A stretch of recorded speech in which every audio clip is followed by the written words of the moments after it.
کی حق سے فرشتوں نے اقبال کی غم آزی، گستاخ ہے کرتا ہے فطرت کی حنا بندی۔ خود اقبال بھی اقبال سے آگاہ نہیں ہے، کچھ اس میں تمسخر نہیں واللہ نہیں ہے۔ علامہ محمد اقبال ان کا تخلص تھا۔ اردو شاعری میں آسمان تلک بلند ان کا مقام ہے، اور جو شہرت غالب اور اقبال کے حصے میں آئی وہ شاید ہی کسی دوسرے شاعر کو ان کا ہم پلا قرار دیا جا سکے۔ فیض اور میر تقی میر کا مقام ان کے بعد کا ہے، لیکن اقبال جو ہے ہمارے قومی شاعر بھی ہیں۔ ان کے بارے میں معلومات بہت ساری آپ کو موجود بھی ہوں گی۔ 11ویں تک آپ طالب علم 12ویں تک آپ پہنچ چکے ہیں، مختلف حوالوں سے آپ کے پاس ان کی معلومات آتی رہتی ہیں، صرف آپ کو اس کی تشریح کی طرف آتے ہیں۔ شاعر کہتا ہے کہ جنہیں میں زمین اور آسمان میں ڈھونڈتا رہا، وہ نکلے میرے ظلمت خانہ دل کے مکینوں میں، ظلمت خانہ دل کی گہرائیوں میں۔ شاعر کہتا ہے کہ میں اللہ تعالیٰ کو اس زمین آسمان اور کہاں کہاں تلاش کرتا رہا، اللہ تعالیٰ کے وجود کو، اس کی ذات کو، لیکن جب میں نے اپنے دل کی گہرائیوں میں، تنہائیوں میں غور کی، فکر کی، تو مجھے اللہ تعالیٰ اپنے دل میں معجزاً نظر آیا۔ ٹھیک ہو گیا۔ پتہ یوں تو بتا دیتے ہو سب کو لامکاں اپنا، تعجب ہے رہتے ہو مگر تم ٹوٹے ہوئے دل میں۔ اور قرآن کہتا ہے کہ میں تمہاری شارگ سے بھی زیادہ قریب ہوں۔ تو اس مطلب اقبال کہتے ہیں اللہ تعالیٰ کو میں کہاں کہاں ڈھونڈتا رہا۔ اسی طرح خواجہ میر درد کا شعر ہے، ڈھونڈتے ہیں آپ سے اس کو پرے، شیخ صاحب چھوڑ گھر بہر چلے۔ اپنی ذات سے باہر ڈھونڈ رہے ہیں، بلکہ اپنی ذات پہ غور کریں تو اللہ تعالیٰ کا وجود اور اللہ تعالیٰ کی ذات، اللہ تعالیٰ آپ کو نظر آئے گا۔ جیسے میں بول رہا ہوں، زبان قوت گویائی ہے، دیکھ رہا ہوں، حرکت کر رہا ہوں، تو یہ کسی کے دست قدرت کی وجہ سے ہی ہے، تو یہی اس سے بڑھ کر یا اکثر تقویم پہ میں تخلیق کیا گیا، تو یہ اللہ تعالیٰ کی ہی ذات کی گواہی کے لیے کافی تھی۔ تو شاعر کہتا ہے کہ میں نے اپنے دل پہ غور کیا تو مجھے اللہ تعالیٰ اپنے دل میں نظر آیا۔ اس شعر میں شاعر نوجوانوں کو آمادہ عمل کر رہا ہے۔ یاد رکھیں اقبال کی شاعری جو ہے وہ حرکت کا پیغام لی ہوئی ہے۔ جمود سے اقبال نفرت کرتے ہوئے نظر آتے ہیں۔ جمود کہتے ہیں ٹھہرا ہوا، رکا ہوا، حرکت۔ اقبال کہتے ہیں نا چلنے والے نکل گئے ہیں، جو ٹھہرے ذرا کچل گئے ہیں۔ تو ہر لمحہ اقبال، بلکہ میں کہتا ہوں کہ اقبال حرکت کے پیمبر کے طور پہ سامنے آتے ہیں۔ شاعر کہتا ہے کہ کبھی اپنا بھی نظارہ کیا ہے تو نے، ہے مجنوں، ہے مجنوں سے مراد ہے نوجوان، مجھے اور آپ کو مخاطب کیا جا رہا ہے کہ لیلا کی طرح تو خود بھی ہے محمل نشینوں میں۔ محمل نشین کہتے ہیں اونٹ پہ رکھا ہوا جو کجاوا ہوتا ہے، پالکی ہوتی ہے۔ شاعر کہتا ہے جو مجنوں ہے وہ لیلا کے پیچھے اسے حاصل کرنے کے لیے بھاگتا ہے، جبکہ تو اگر اپنے آپ پہ غور کر، تم اپنی زندگی کے مقصد کو اور اپنی زندگی کے رہن سہن کو، زندگی گزارنے کے طرز کو دیکھو گے تو تمہیں لگے گا کہ تم بھی لیلا کی طرح ایک ہی محمل نشیں ہو، کجاوے میں بیٹھ گئے ہو، یعنی آرام پسند اور سہل پسند ہو گئے ہو، تم محنت کی طرف نہیں آتے۔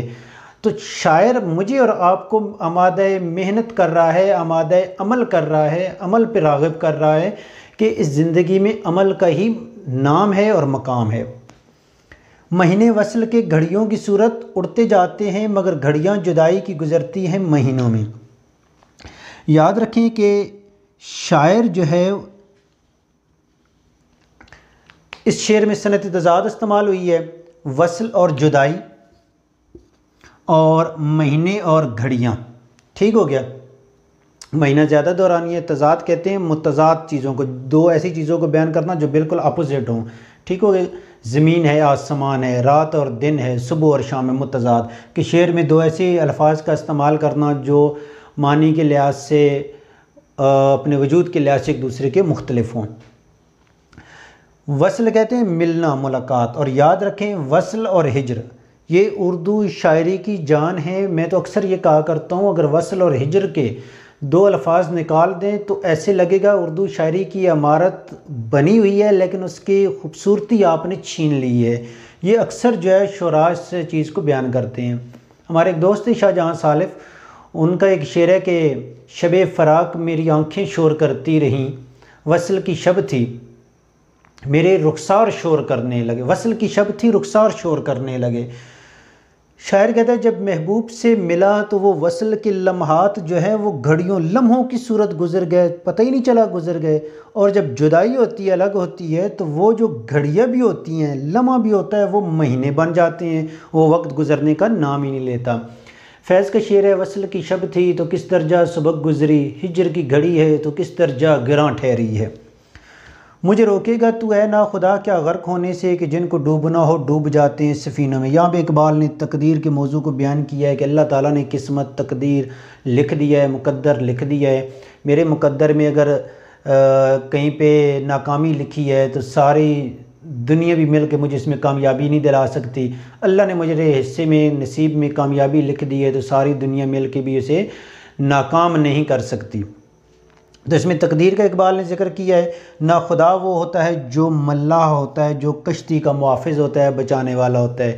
یعنی جہاں پہ اقبال کہتے ہیں جو آپ کو پریشانی اور دکھ تکلیف سے بچا رہا ہو وہ ملاح ہے، نا خدا ہے۔ تو اقبال سے کہتے ہیں نہیں بھئی جن کو ڈوبنا ہو وہ ڈوب جاتے ہیں سفینوں میں، وہ محفوظ کشتیوں میں بھی سوار ہوں تو اگر ڈوبنا ان کی قسمت میں تو انہوں نے ڈوب جانا ہے۔ جیسے آج کل آپ دیکھیں کتنی مضبوط بنیادوں پہ ممالک اور لوگوں کے کاروبار اور معیشتیں کھڑی تھیں، لیکن کرونا کی وجہ سے کیا ہو گیا، اچانک جو ہے وہ ڈوبنا شروع ہو گئے ہیں۔ آگے بورڈ پہ جگہ نہیں تھی، دو شعر جو ہیں، خاموش ہے دل، اس شعر کے صرف 3 الفاظ لکھے ہیں میں نے کہ اقبال کہتے ہیں کہ جو محبت ہے اس میں رونا چلانا نہیں اچھا ہوتا، بلکہ اس محبت میں جو ہے خاموشی سے محبوب کی طرف سے ملنے والے غم اور دکھ درد کو بھی جو ہے برداشت کرنا پڑتا ہے۔ نمایاں ہو کے دکھلا دے، یہ اس شعر میں ہے، نمایاں ہو کے دکھلا دے، یعنی باقی دنیا سے الگ ہو کر دنیا اور معاشرے کو اپنا مقام بتا دو ہے مسلم نوجوان، کیونکہ بڑا جو ہے مدت سے ایک چرچہ ہے تمہارا کن میں جو عیش پسند ہو گئے ہیں، تمہاری ناکامیوں کے تذکرے ہیں، تو اب ذرا آمادہ عمل ہو اور وہ صدیوں کی جو ضلالت تمہارے حصے میں آئی ہے اس سے جان چھڑاؤ۔ جلا سکتی ہے شمع کشتہ کو موج نفس ان کی، بجھی ہوئی شمع کو موج نفس، سانس کی لہر، موج کہتے ہیں لہر کو، نفس کہتے ہیں سانس، جان کو بھی کہتے ہیں، تو یہاں پھونک۔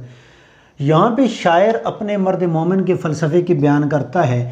شاعر کہتا ہے کہ وہ جو مرد مومن ایک کامل انسان ہے، الہی ہے، اللہ تعالیٰ ان کے سینوں میں ایسا کیا چیز موجود ہوتی ہے کہ وہ ایک پھونک سے، ایک نظر دیکھنے سے جو ہے لوگوں کی زندگیوں کو تبدیل کر دیتے ہیں، بجھی ہوئی شمع کو جلا دیتے ہیں۔ مراد کیا ہے کہ جو انسان زندگی کے ہر مقام سے ہار چکا ہے، اس کی ناکامیاں مقدر میں لکھ چکی ہیں، وہ اپنے فیضان نظر، یہ فیضان نظر تھا کہ مکتب کی کرامت ٹھیک ہو گیا، تو وہ اپنے فیضان نظر سے ان کی زندگی کو تبدیل کر دیتے ہیں۔ شاعر یہاں پہ اللہ تعالیٰ سے پوچھتا ہے الہی کیا چھپا ہوتا ہے، ایسی کون سی طاقت ہے ان کے سینوں میں۔ یہاں پہ صوفی اور درویش صفت انسانوں کی شاعر نے بات کی ہے۔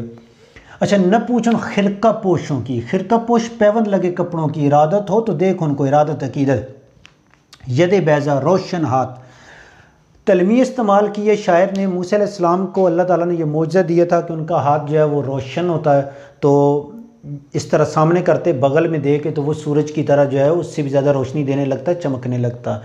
شاعر کہتا ہے کہ یہاں پہ بھی وہی مضمون ہے، جو ولی اللہ لوگ ہیں، جو صوفی ہیں، ان کے پیوند لگے کپڑوں کی، پھٹے پرانے کپڑوں اور جوتوں کی طرف نہ جاؤ، بلکہ کیا ہے ید بیضا لیے بیٹھے اپنی آستینوں میں، ان کے ہاتھ جو ہے سورج کی طرح روشن ہیں، اور ان کے یہاں پہ تلمیح استعمال کی ہے موسیٰ علیہ السلام کی طرح ان کے ہاتھ میں روشنی اللہ تعالیٰ نے رکھی ہے کہ وہ سورج کو بھی گھنا سکتے ہیں، لوگوں کے نصیب اور مقدر بدل سکتے ہیں۔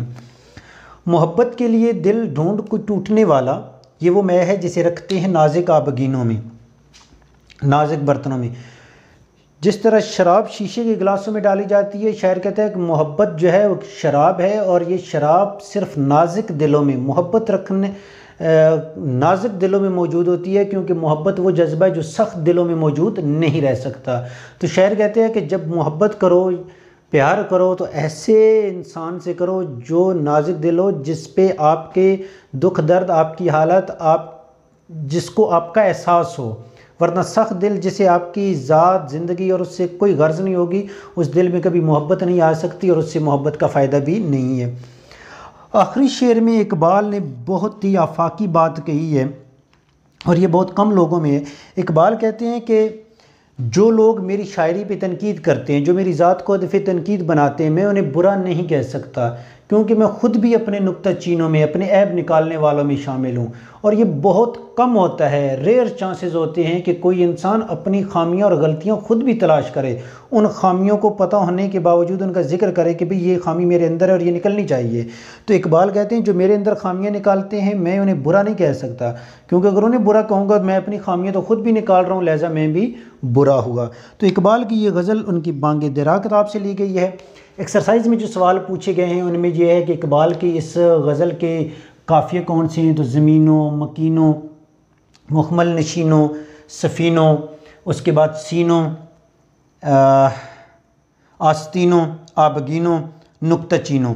تو یہ جو ہم آواز الفاظ ہیں یہ قافیہ ہیں، اور میں جو ہے یہ اقبال نے ردیف استعمال کی ہے کیونکہ یہ ہر شعر کے آخر میں بات تکرار آ رہی ہے۔ اس کے علاوہ صنعت تضاد کا استعمال کیا ہے شاعر نے، یہ اس شعر میں، تیسرے شعر میں صنعت تضاد جس میں دو متضاد چیزوں کا بیان ہے۔ اس کے علاوہ جو ہے آپ یہ بھی سوال آ سکتا ہے کہ خرقہ پوشوں سے اقبال کی کیا مراد ہے، شمع کشتہ کو کون سی چیز جلا سکتی ہے، ٹھیک ہو گیا۔ اور اقبال نے اس شعر کہا جاتا ہے کہ اس شعر میں کس موضوع کو بیان کیا ہے، تقدیر کے حوالے سے یہ چیز بیان ہوئی ہے، ٹھیک ہو گیا بھائی۔